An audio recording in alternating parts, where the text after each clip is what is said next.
here's what we want to talk about. This is what people think is the conspiracy theory. After King Solomon, the kingdom was divided into two kingdoms. This top kingdom here is the kings of Israel, the northern 10 tribes. This is called the House of Israel, different than the country of Israel. So when you read in the Bible, the House of Israel, this is what it's talking about. This is, the whole Bible is based on this. And then down here we have the kings of Judah. This is called the House of Judah. This is two of the tribes that were left out of the 12 tribes. Okay, there's Elijah, Elisha, Jonah, Vanessa. Okay, here it is. Israel falls. And this right here is the key to the scriptures. Okay, why did the house of Israel fall? Well, if this is the bride of Christ, and the bride is worshiping, Baal, then the bride is committing harlotry in the land. And this is where the term the whore bride comes from, because God himself says that you have committed harlotry on the land. And this is where the whole book of Hosea is based on. Hosea, the whole book of Hosea was written for this. Okay? So when you read the book of Hosea, it talks about the house of Israel and the house of Judah. And now you know, so most people don't get that. Okay, so we'll move on here. Okay, guys, so here we are in the book of Hosea. We're just going to do a quick overview. The thing to understand about the book of Hosea is God told Hosea to marry a harlot, because God was explaining to the world through Hosea what it's like to be married to a whore. And that's what the book of Hosea is all about. It's a reference to God's church. So, and the thing to understand about the house of Israel falling is the house of Israel went into captivity into Syria. And here's just a couple of references that I've kind of highlighted over the years. Bring it into the kingdom of the house of Israel. For I will no longer have mercy on the house of Israel, yet I will have mercy on the house of Judah. Here God's talking about the feast days, how he's going to have his feast days stop in her eyes because she's committing harlotry with other gods. That's why a basic way to understand this is she's committing harlotry with the sun god. And that's where we get Easter and all these things from. Christmas especially is based on this. And that's why the Sabbath was changed from the last day of the week to the first day of the week, which is Sun God Worship Day, Sunday. I know you guys don't like to hear that. Okay, here's God talking about the betrothal. We talked about in part 1. I will betroth you to me forever. So here's Hosea 3. This is an important one.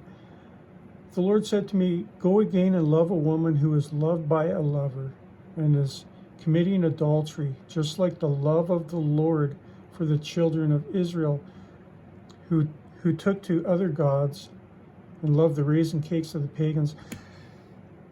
And then it goes on, guys. I'm just going to do a flip through. You can kind of just see that all these things, that this is the references to the house of Israel. And then the other thing to understand is Ephraim is a reference to the house of Israel. But if you don't know the difference between the country of Israel, the house of Israel, and the house of Judah, you will not understand the scriptures, because the whole Bible is based on it. This should be the first thing you're taught when you become a Christian. This is extremely big, this one here. This is talking about the obelisks and the sacred pillars. We have them in every town. You guys have seen them around. They're everywhere. That's all paganism. Don't do that. And this is just, yeah, all these things. Oops. That's basically just a quick overview of the book of Hosea and what that's all about regarding the fall of the house of Israel.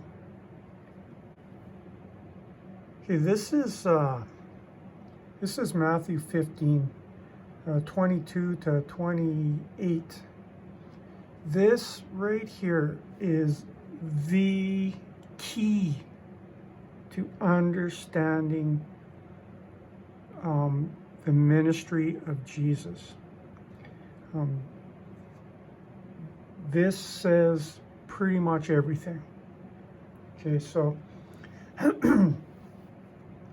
this is the story of the Canaanite woman who had the demon-possessed daughter who came to Jesus to get healed. And I find it pretty amazing that it is a woman talking about her daughter. Because this Canaanite woman would, the pagans would soon become the bride of Christ. And behold, I'm trying to read this over my camera. And behold, a woman of Canaan came from that region and cried out to him, saying, "Have mercy on me, O Lord, Son of David, my daughter is severely demon-possessed." But he answered her not a word. And his disciples came and urged him, saying, "Send her away, for she cries out after us." But he answered and said, okay, now here's the key, guys. "I was not sent except to the lost sheep of the house of Israel." Okay, one more time. But he answered and said, "I was not sent except to the lost sheep of the house of Israel."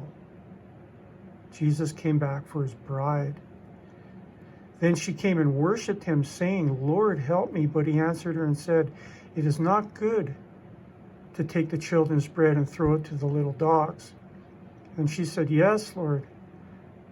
Yet even the little dogs eat the crumbs which fall from the master's table." Then Jesus answered and said to her, "O woman, great is your faith. Let it be done to you as you desire." And her daughter was healed from that very hour. Jesus came for his bride.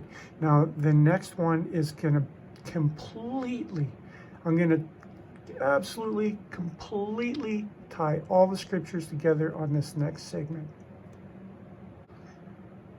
All right, so here we are on Romans 11. Romans 11 is about being grafted in. Now that we know the difference between the house of Israel and the country of Israel, now that we know that the house of Israel has fallen and God rejected them out of the land and that they went into captivity into Syria, now we can really understand Romans 11. So here we go, a quick overview. Kings, Saul, David, and Solomon. The divided kingdom, the house of Israel, the house of Judah, and now we're adding the Gentiles in. By the way, you can read about the fall of the house of Israel, 2 Kings 17:23. Okay, and we just talked about Matthew 24. "I have come only for the lost sheep of the house of Israel." Okay, so now we're on Romans 11. Now, Romans 11 here talks about two trees. One is the cultivated olive tree, and the other one is the wild olive tree. Okay, now the wild olive tree has the bride. Now, the bride of the wild olive tree is the Gentiles, but it is also the lost house of Israel, and this is going to become so clear. And then the cultivated olive tree is the what would you say? I would say it would, how do you explain it? The cultivated olive tree is the the kingdom of God, God's ways, God's system. Okay, so, well, let's just get into it, and you'll see. For I speak to you Gentiles, as much as I am an apostle to the Gentiles, I magnify my ministry, if by any means I may provoke to jealousy those who are my flesh and save some of them. Okay, here it is. For their being cast away is reconciling to the world. What will their acceptance be but life from the dead? For if the first fruit is holy, the lump is also holy. And if the root is holy, so are the branches. Okay, now here, check this out. The branches are the 10 tribes of the house of Israel. See, look at, just like the parable where Jesus says, we prune the trees and we throw any of the branches that aren't producing fruit in the fire, right? So here we are. And if some of the branches were broken off, and you being a wild olive tree were grafted in among them, and with them became a partaker of the root and the fatness of the olive tree, do not boast against the branches, but if you boast, remember that you do not support the root, but the root supports you. Okay, will you say then, branches were broken off that I might be grafted in? Well said. Because of unbelief, they were broken off. That's the house of Israel. Because of their unbelief, they were broken off. And you stand by faith. Do not be haughty, but fear. For if God did not spare the natural branches, that's the house of Israel, for if God did not spare the natural branches, he may not spare you either. So don't get too haughty. Don't think too much of yourself, because if God didn't spare his own people, he will just as quickly judge you, right? For if God did not spare the natural branches, he may not spare you either. Therefore consider the goodness and the severity of God on those who fell, the house of Israel. Severity, but towards you, goodness. If you continue in his goodness, otherwise you also will be cut off. And they also, if they do not continue in unbelief, will be, check this out, will be grafted in, for God is able to graft them in again. For if you were cut off, sorry, I can hardly see this. If you were cut out of the olive tree, which is wild by nature, is talking about us Gentiles, and were grafted contrary to nature into the cultivated olive tree, how much more will these who are natural branches be grafted into their own olive tree? Okay, guys? Jesus came for the lost house of Israel. And because the lost house of Israel fell, the redemption of the lost house of Israel falls onto the Gentiles as well, because the lost house of Israel is spread among the world and has become and has been populated into the Gentile nations. Okay, don't forget the Abrahamic covenant though, and that's why the West is so prosperous. For I do not desire, brethren, that you should be ignorant of this mystery, and we're not anymore, not after this video, lest you should be wise in your own eyes, in opinion that blindness in part has happened to Israel until the fullness of the Gentiles has come in.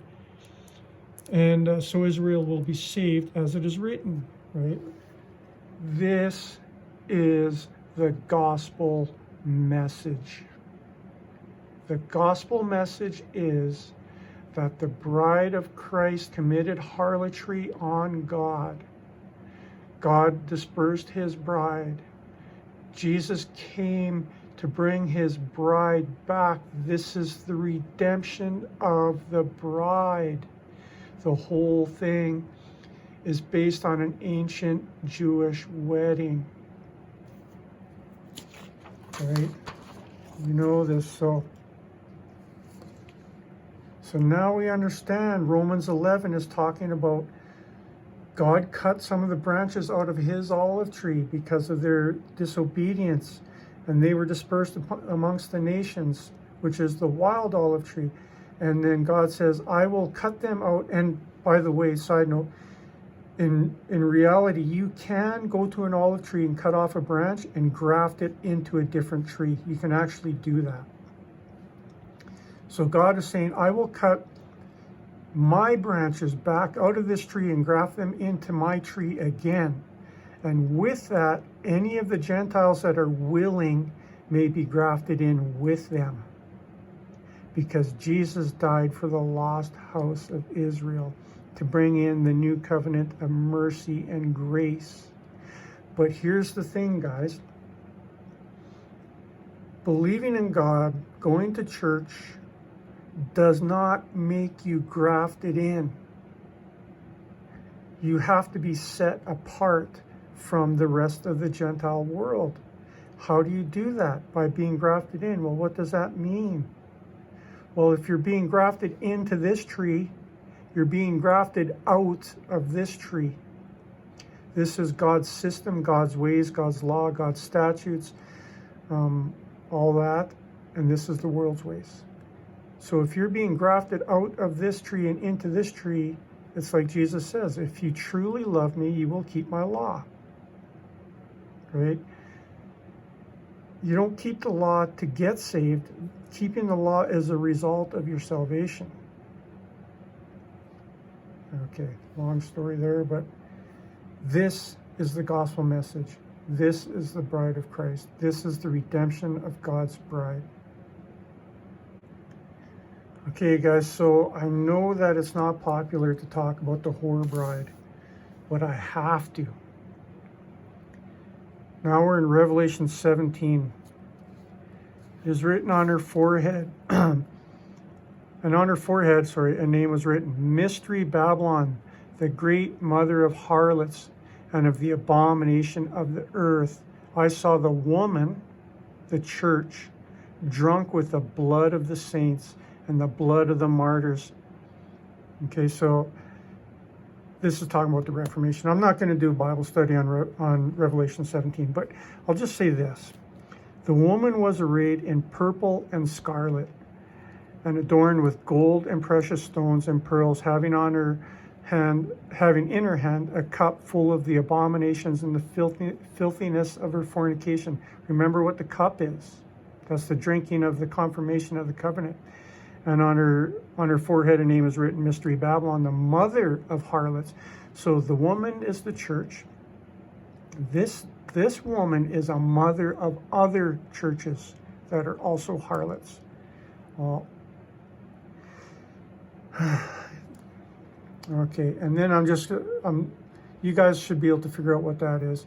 And I heard another voice, this Revelation 18, then I heard another voice from heaven saying, Come out of her, my people, lest you share in her sins, unless you receive of her plagues or her judgments. This is the great whore of Babylon. This church is steeped in the Babylonian mystic system. And God is saying, come out of her, my people, and be grafted in. Okay, guys, so I think that pretty much concludes everything. I was going to do a 3-part series. Part 2 was going to be the bride, and then part 3 was going to be the redemption of the bride. But what I found was, as I was talking about one, I would end up talking about the other.